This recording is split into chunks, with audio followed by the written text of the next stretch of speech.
Welcome back to Living Local. The family tree tells the real-life story of two brothers who escaped slavery to join the Union Army to fight for freedom of their people during the Civil War. And here to tell us all about it is author Shellie More Guy. Finally, you are here. I'm telling you, you have been on my bucket list of people to get in. So well, I'm so happy thrilled. To be here. I'm absolutely thrilled. Happy to be here. Let's talk about how this story found you, because I'm always curious about that. It really did find me. Yeah.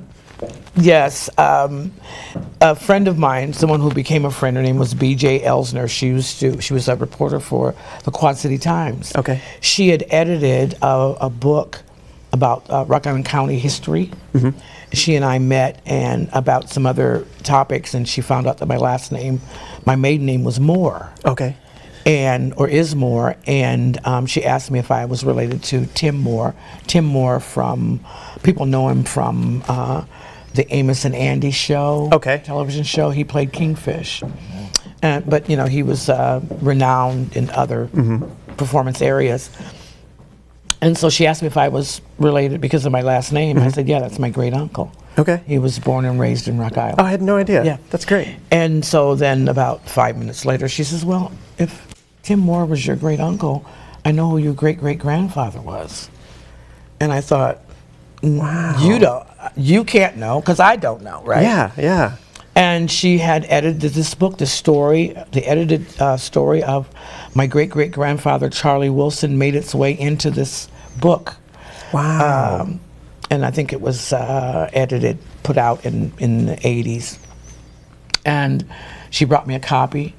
And then from there, we found out that his story was there, but the story was in his own words. Okay. He had been interviewed in like 1913 or 14 by John Hallberg from the Hallberg family. Oh, yeah. And so he had interviewed some Civil War veterans he called old settlers, and Charlie was one of them. Wow. And so Charlie's story ends up at the Rock Island County Historical Society with John Hallberg's papers, some photos and everything from that day. My father didn't remember the story, but my Aunt Julia did. Okay. And she had other photos. She had photos of Charlie's wife, Eliza, my great great grandmother. And this would have been mid-90s. And so I've told the story.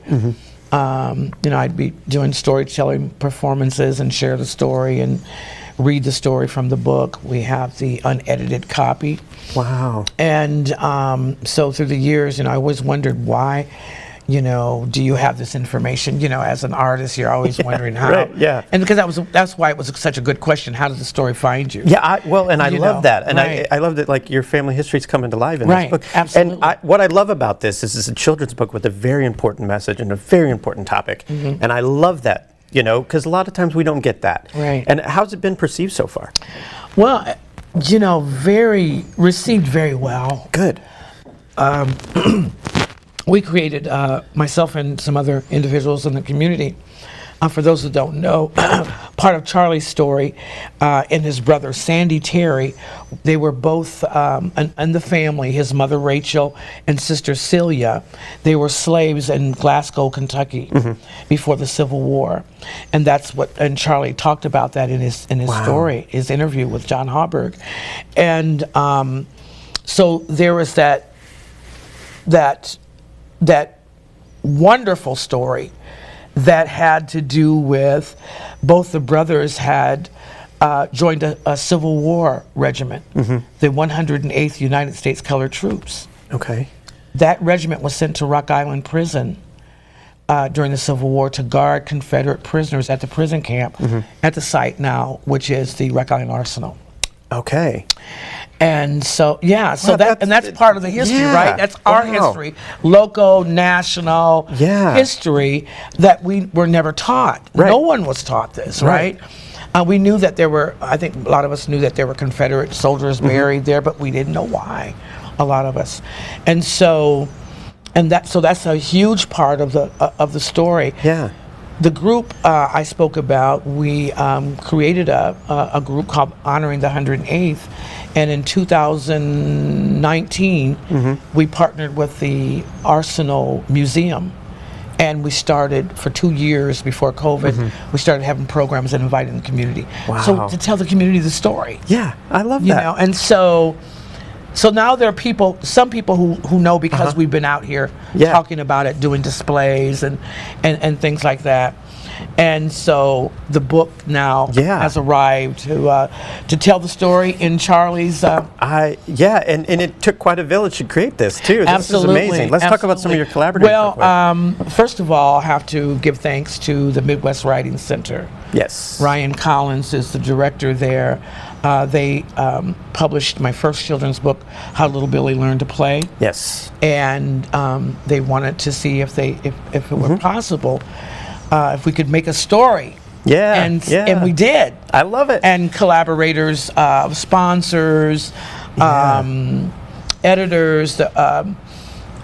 My first editor was Genevieve. I can't think of her last name, so sorry. That's okay. But anyway, and then I had other editors who were friends of mine, teachers, who helped me to see that it could be something that they could present. Yeah. You know, and friends who helped me tell the story. I love that. And family and other friends who convinced me that it should be done. Yeah.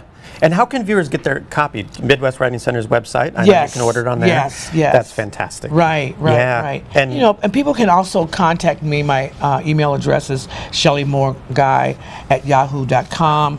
I'm on Facebook under Shellie Guy. I actually have a couple of dates. Well, we have Kwanzaa coming up. Our Kwanzaa celebration is coming up December 28th. Shameless plug.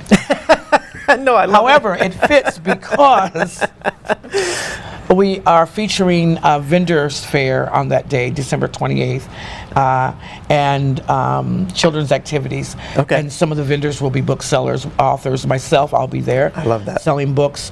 We have a program that starts at 6, and Kwanzaa feast. Then on January 20th at 1 o'clock, I'll be signing books at the Antioch Baptist Church. I have a date that we're trying to put together in February at Second Baptist Church. Let's get you back to talk about some of those. I tell you what, Shellie. I could be a regular.